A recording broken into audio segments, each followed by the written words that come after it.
Tema que tenemos que analizar y vamos de inmediato a San Sebastián en España con nuestro buen amigo, gran analista internacional, Iñaki Gil de San Vicente. Iñaki, qué gusto, qué placer que nos puedas acompañar por estos poquitos minutos aquí en Hispan TV Noticias, de una vez con las preguntas. El ejército del Líbano, Iñaki, celebra 75 años y el presidente aún celebra una vez más las grandes victorias contra el terrorismo y las ambiciones israelíes. Te pregunto, ¿cómo ha sido durante todo este tiempo la defensa de la soberanía libanesa por parte de un ejército en un país sistemáticamente atacado?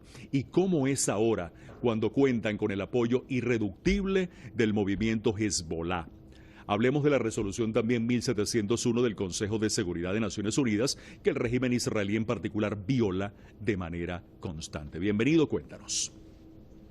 Bueno, bienvenidos, buenas tardes. Creo que hay una cosa que es fundamental, y es que mientras el régimen o el sistema político, militar y económico de Israel no tenía necesidad de asegurar militarmente el control del área, la situación en el Líbano se mantuvo en los años 60 y 70, se mantuvo un poco estable. Luego, a partir de la resistencia del pueblo palestino y sobre todo a partir también de la resistencia del pueblo iraní, el gobierno de Israel hizo todo lo posible por destrozar Líbano. Acordémonos de la terrible batalla contra el pueblo palestino. Hizo todo lo posible por destrozar aquello y por anular al Líbano como un país independiente, y quería convertirlo prácticamente en su patio trasero. En este caso sería su patio hacia el oeste, ¿no? Una cosa parecida como Estados Unidos quiere hacer de nuestra América el patio trasero, ¿no? Esto fue un proceso que fue en ascenso, ¿no?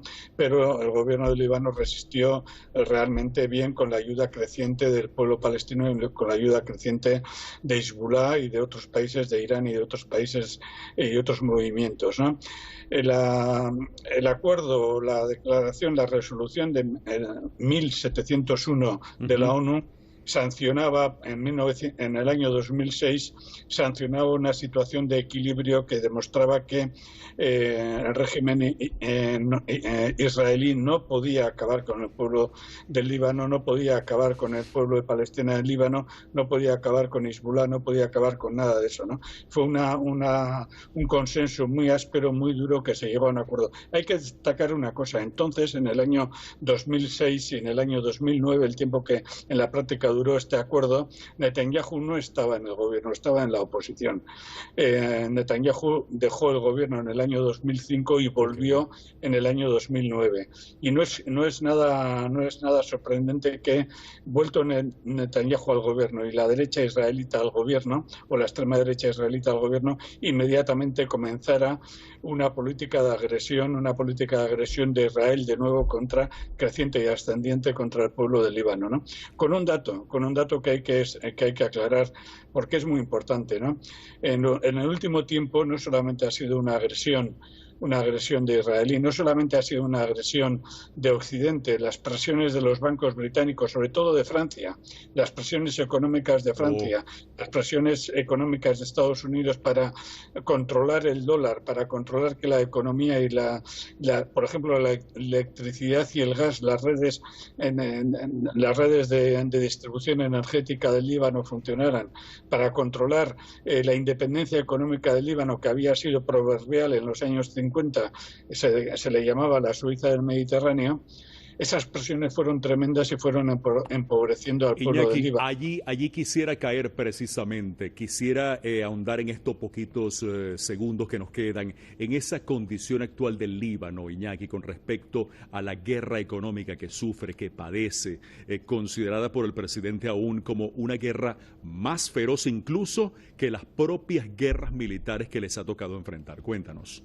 Sí, porque incluso esa guerra iba unida a otras guerras diplomáticas y económicas y militares. Acordémonos el secuestro del primer ministro del Líbano en Arabia Saudí. fue una barbaridad internacional que cometió el gobierno de Arabia Saudí, la dictadura de Arabia Saudí, a la Sí. que prácticamente nadie, bueno, excepto los gobiernos progresistas del mundo, el resto de la política oficial del mundo se cayó ante ello. Aquello era un anuncio de lo que venía, ¿no?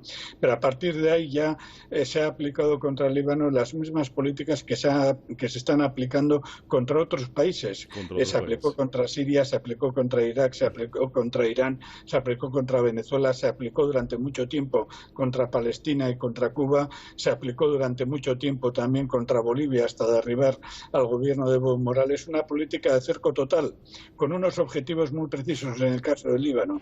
En el caso del Líbano el objetivo era intentar reproducir las revoluciones naranjas, intentar reproducir sobre una base real de empobrecimiento, de boicoteo imperialista de la economía del país, de boicoteo imperialista a los recursos económicos del país, crear una base de tensión social provocada en la cual permitiera que agentes llegados del exterior,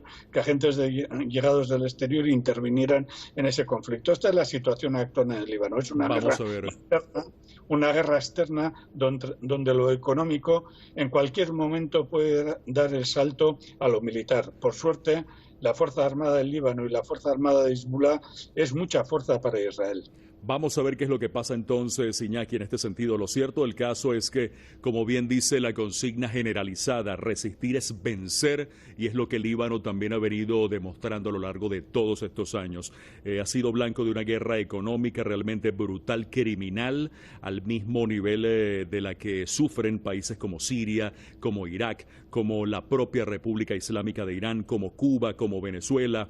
Lo cierto del caso es que Israel se ha empeñado en destrozar al Líbano, quien ha venido resistiendo. Su pueblo ha venido resistiendo y, una vez más, insisto en esto, resistir está resultando en trayendo como consecuencia que es vencer. Y eso es lo importante y eso es lo que nos tiene que quedar muy claro en este sentido. Muchísimas gracias a Iñaki Gil de San Vicente por estar con nosotros directamente desde San Sebastián, España. Esperamos tenerte próximamente